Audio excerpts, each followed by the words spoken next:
ఢిల్లీలో కాలుష్య నియంత్రణకు అన్ని ప్రయత్నాలు చేస్తున్నామన్నారు సీఎం రేఖా గుప్తా. అందులో భాగంగానే ఇప్పుడు ఒక పాజిటివ్ స్టెప్ వేస్తున్నామన్నారు. తక్షణమే 10,000 ఎలక్ట్రిక్ హీటర్స్ ని అందిస్తామన్నారు. ఇంట్లో మహిళలు వంటలు చేయడానికి కట్టెలను ఎవరూ వాడొద్దన్నారు. ఇలా చేస్తే కొంత కాలుష్యం తగ్గే అవకాశం ఉందన్నారు సీఎం రేఖా గుప్తా. ఢిల్లీని కొన్ని రోజులుగా కాలుష్యం కమ్మేస్తోంది. దీంతో ఆరు బయట ఆటలు ఇతర కార్యక్రమాలు నిలిపివేయాలని ఇప్పటికే పాఠశాలలను ఢిల్లీ ప్రభుత్వం ఆదేశించింది. గాలి నాణ్యత తీవ్రమైన కేటగిరీకి చేరడంతో సుప్రీంకోర్టు సూచన మేరకు ఈ ఆదేశాలిచ్చింది. ఈ కాలుష్యం మరింత పెరగకుండా ముందస్తు జాగ్రత్తలు తీసుకుంటోంది ప్రభుత్వం.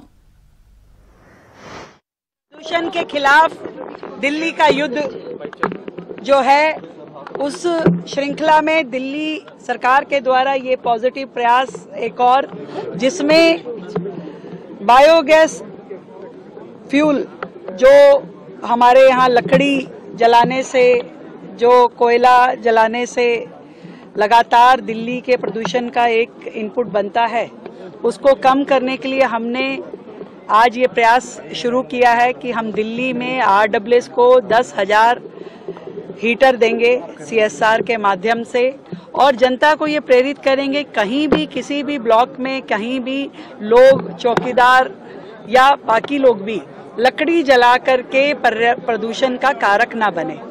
इस प्रयास के द्वारा हमें उम्मीद है कि सभी RWS को हम जागृत कर पाएंगे, प्रेरित कर पाएंगे कि वो अपने अपने एरिया में इस चीज़ का ध्यान रखें कि किसी तरीके की भी लकड़ी ना जले, कोयला ना जले, और उनको इलेक्ट्रिक हीटर दे करके हम अपने चौकीदार भाइयों को एक सहायता देंगे, एक सुविधा देंगे, और दिल्ली के प्रदूषण को कम करने में हमारी ओर से मदद मिलेगी। लेकिन जो अभी आप लोग अवॉर्ड करेंगे जो इस पहल में आगे बढ़ेगी, बिल्कुल हम पूरी दिल्ली में, क्योंकि जब तक दिल्ली के लोग स्वयं इस मुहिम में नहीं जुड़ेंगे तब तक चीजों को उतनी बेहतरी से नहीं किया जा सकेगा। तो जरूरी है दिल्ली की जनता, दिल्ली की RWS, दिल्ली के लोग और दिल्ली के प्रदूषण से परेशान हर व्यक्ति को इसमें सहयोग देना होगा।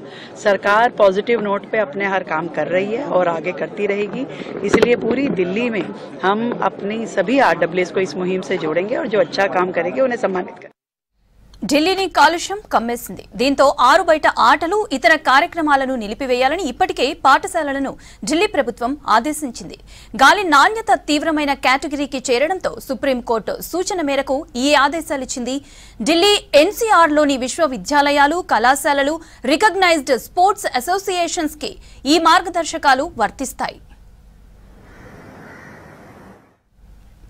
ఢిల్లీలో కొన్ని ప్రాంతాల్లో ప్రమాదకర స్థాయిలో గాలి నాణ్యతలు నమోదయ్యాయి. దీంతో ఆ గాలి ప్రాణాంతకంగా మారుతుందని పలువురు నిపుణులు ఆవేదన వ్యక్తం చేశారు. రాజధాని ప్రాంతంలో 80% నివాసితులు గాలి నాణ్యతలు క్షీణించడం వల్ల అనారోగ్యాల పాలవుతున్నారు. కనీసం కుటుంబాల్లో ఒక్కరైనా శ్వాసకోశ సమస్యలతో బాధపడుతున్నారని పలు సర్వేలు వెల్లడించాయి. మాస్కులు, ఎయిర్ ప్యూరిఫైయర్లు కొంత రక్షిస్తున్నప్పటికీ ఈ సమస్యను పరిష్కరించడానికి ఏడాది పొడవునా ఖచ్చితమైన విధాన మార్పు అవసరమని వైద్యులు సూచించారు. ఉదయం 9 గంటల సమయానికి ఎయిర్ క్వాలిటీ ఇండెక్స్ నెంబర్ 422గా నమోదైంది. దీంతో వీటి స్థాయిల్ని కేంద్ర కాలుష్య నియంత్రణ మండలి వెరీ పూర్ కేటగిరీలో వర్గీకరించింది. ఢిల్లీలో కొన్ని ప్రాంతాల్లో AQI తీవ్ర స్థాయిలో నమోదైంది.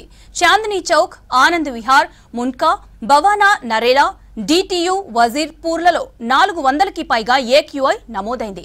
18 పర్యవేక్షణ కేంద్రాల్లో 400 పైగానే AQI నమోదైంది. గత కొన్ని రోజుల్లోనే కాకుండా వచ్చే వారంలో 6 రోజులు కూడా తీవ్ర ప్రమాదకర స్థాయిలో గాలి నాణ్యతలు నమోదయ్యే అవకాశం ఉందని భూశాస్త్రాల మంత్రిత్వ శాఖ అంచనా వేసింది.